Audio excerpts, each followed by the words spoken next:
Bom, pessoal, aqui estou eu, aqui está o pastor Raul, com mais uma parte do nosso estudo sobre o quê? Sobre a inerrância das Escrituras. Semana passada nós, digamos assim, conversamos sobre aquele problema, né, que geralmente os ateus falam. Não, eu não acredito na Bíblia porque a Bíblia foi escrita por homens. A gente tratou disso, como isso não tem problema algum se você vê na questão da inerrância. Aí a gente levantou a bola sobre os autógrafos. A gente fala que os autógrafos, ou seja, os textos originais da Bíblia, que são infalíveis, ou seja, que são 100% corretos. Então vamos bater um papo sobre isso. Vamos entender isso sobre a ótica dos autógrafos. A inspiração, falando estritamente, se aplica somente ao texto original da Escritura, que na providência de Deus pode ser determinado, sim, com grande precisão por causa dos manuscritos disponíveis. Sim, através dos manuscritos que nós temos no Novo Testamento grego, no Antigo Testamento em hebraico, pelos manuscritos, os textos antigos que nós temos, que são usados para a tradução bíblica hoje, podemos rastrear os chamados de arquétipos, que é o quê? Que é a versão original que foi escrita lá atrás. Verdade, pastor, verdade. Vou até pegar uma coisa para vocês verem. Podia ter pego antes, né? Olha só, esse daqui que eu acabei de ver que está rasgado lá, que alguém colocou, né? Olha só o que fizeram com o meu livro. Né? Mas também, tudo bem. Isso aqui é um texto grego do Novo Testamento. Já tem review dele aqui no canal. É o texto grego, The Greek New Testament According to the Family 35, do Wilbur Pickering. Aqui, por exemplo, você tem as vertentes do texto que são usados em cada espécime que a gente tem do Novo Testamento em grego. E aí isso daqui faz com que nós façamos um levantamento de cada versão do texto que é apresentado em cada manuscrito. Em outras palavras, nós temos como rastrear até o texto original. A gente afirma também que as cópias e as traduções da Escritura são a palavra de Deus até o ponto em que representam o quê? Fielmente o original, certo? Isso a gente já fechou, entendeu? Então, falando de verdade, a inspiração, a infalibilidade, ela se aplica apenas ao texto original, entendeu? Mas nós que se perderam, a gente não tem mais. Agora, os manuscritos que nós temos hoje apresentam o texto original, entendeu? A gente pode determinar o texto original, ou seja, esses autógrafos, que são os textos originais, a gente consegue determinar ele com precisão nos manuscritos que a gente tem. Outro ponto é a gente afirmar que as cópias e as traduções da Escritura, elas são a palavra de Deus até o ponto em que representam fielmente o quê? O original, aquele que nós rastreamos até o quê? Pelos manuscritos até o original. Trocando em miúdos, as cópias ou traduções que temos hoje só são inerrantes se fiéis aos originais, se retratarem os originais. Amém? Por isso você já deve ter visto, já teve maluco aí que me xingou, que onde já se viu chamar alguma tradução da Bíblia de Bíblia herética. Eu costumo traduzir, separar em dois grupos. O grupo das traduções heréticas e o grupo das traduções, o quê? Confiáveis, que elas trazem o conteúdo do original. Elas diferem em detalhes, porque a língua portuguesa é muito diferente do hebraico e do grego, mas elas trazem a palavra de Deus. Então eu separo em dois grupos. Um grupo, eu vou falar daquelas mais delicadas que vocês gostam, que vocês falam que não tem a palavra de Deus. Então no grupo das Bíblias confiáveis, que mostram, que trazem os originais para a gente, que retratam os originais, nós temos NVI, nós temos NTLH, nós temos a Mensagem, nós temos a Almeida RA, nós temos a Almeida CF, nós temos BKJ 1611, nós temos BKJ atualizada, a KJA atualizada. Elas trazem o que os originais falam. Do outro lado, nós temos o quê? As chamadas heréticas, que são traduções que eles pegaram os textos gregos, eles rastrearam até os originais, mas eles mudaram o sentido de pontos importantes da teologia, das doutrinas cristãs. Então eles não retratam os originais fielmente. Entre essas a gente tem a tradução Mormon, a tradução Novo Mundo das Sagradas Escrituras, que são heréticas. Elas colocam em xeque a deidade de Cristo, elas colocam em xeque a morte e ressurreição do Salvador e outros pontos horríveis.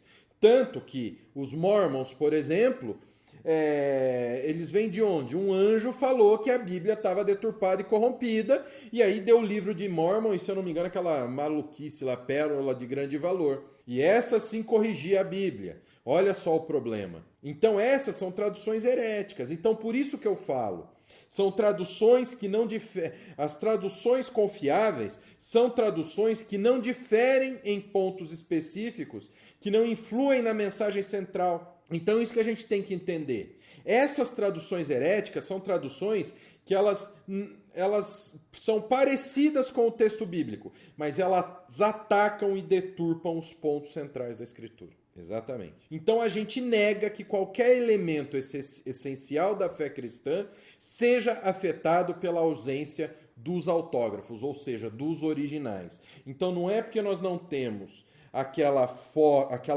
a página em si que o Paulão foi lá e escreveu, ou que nós não temos os originais lá de Lucas, que ele escreveu o sistema Lucas Atos, né, o conjunto Lucas Atos, não é porque a gente não tem esses originais que a gente não tenha eles. Ou seja, que eles foram deturpados, que a palavra de Deus foi deturpada. Só existiu a conversa do Joseph Smith Mormon de que um anjo falou que a Bíblia foi deturpada. Por quê? Porque eles pregam que nós não temos os originais e que os textos que nós temos hoje foram manipulados, o que é uma mentira. Entendem a questão? Além disso, a gente nega que a ausência dos manuscritos originais torne a afirmação que a inerrância bíblica é inválida ou irrelevante. A gente nega isso. Vamos lidar diretamente com a questão permanente do relacionamento entre o texto da Escritura que possuímos agora e os documentos originais que não foram preservados, exceto por meio do quê? Das cópias. Em primeira instância, a inspiração se aplica estritamente aos autógrafos originais da Escritura, às obras originais dos autores inspirados. Isso indica que o controle infalível de Deus na produção das Escrituras originais não foi perpetrado através das eras no processo de copiar e traduzir, tá bom? É evidente que há algumas pequenas variações entre as cópias manuscritas que a gente possui e que o processo de tradução tende a inserir variações para aqueles que leem as escrituras em uma língua diferente do hebraico e do grego. Por quê? Porque as línguas, além de serem diferentes, elas progridem, elas são vivas, então elas modificam. Imagina se nós tivéssemos naquela época o hebraico e a língua portuguesa na época. Nós não tínhamos, certo? Mas imagina um português antigo. Pega a tradução, a primeira tradução de João Ferreira de Almeida e vê o quanto você entende. Aquilo lá é língua portuguesa, mas ela se modernizou. Então, além de nós termos o problema da língua ser diferente, ou seja, ter uma estrutura gramatical, todo um corpo de relacionamento entre as palavras diferentes, nós temos um problema sério. Qual o problema? De que a língua se modernizou, entendeu? Então vão existir variações, mas essas variações são no sentido de ensinar aquilo que é intrínseco. Como assim, pastor? Por exemplo, eu posso virar e falar, por obséquio, poderia tomar cuidado com este meu livro que foi rasgado? Certo? Tá certo, não tá? Tá. Agora nós poderíamos falar, cuidado para não rasgar meu livro. Percebem a diferença? Eu falei a mesma coisa. Por favor, olha só, o livro é um material sensível, foi colocado de qualquer jeito ali, rasgou o livro. Não rasgue. Olha, cuidado quando colocar lá para o livro não se rasgar. Ou então eu posso simplesmente falar, cuidado, esse livro aí é fraco, cuidado para não rasgar. Existe uma diferença, tá bem? Mas a mensagem é a mesma. Portanto, os elaboradores da Declaração de Chicago não estão defendendo uma transmissão do texto inspirada perpetuamente, ou seja, que a cada tradução o texto é inspirado novamente, que exista uma nova inspiração, como os apóstolos modernos dizem, que o que eles dizem está no nível dos apóstolos antigos. Portanto, o que eles falam está no peso da Escritura. Não, os cristãos de verdade não pregam isso.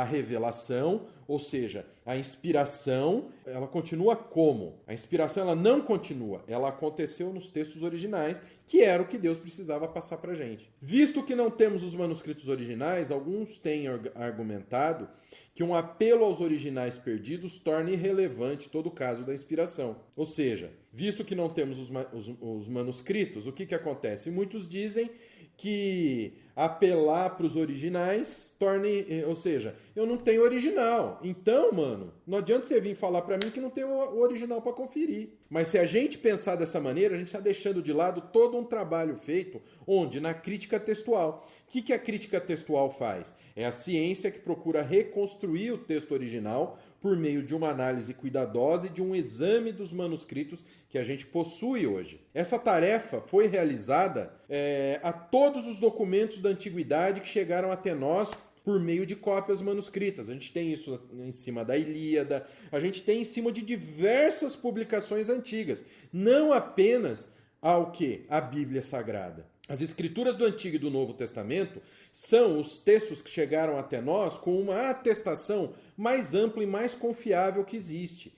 Em mais de 95% dos casos, os originais podem ser totalmente reconstruídos com uma certeza prática, ou seja, uma certeza confiável. Mesmo nos poucos casos em que alguma dúvida permanece, isso não interfere no significado da Escritura ao ponto de obscurecer um dogma da fé ou um mandamento da vida.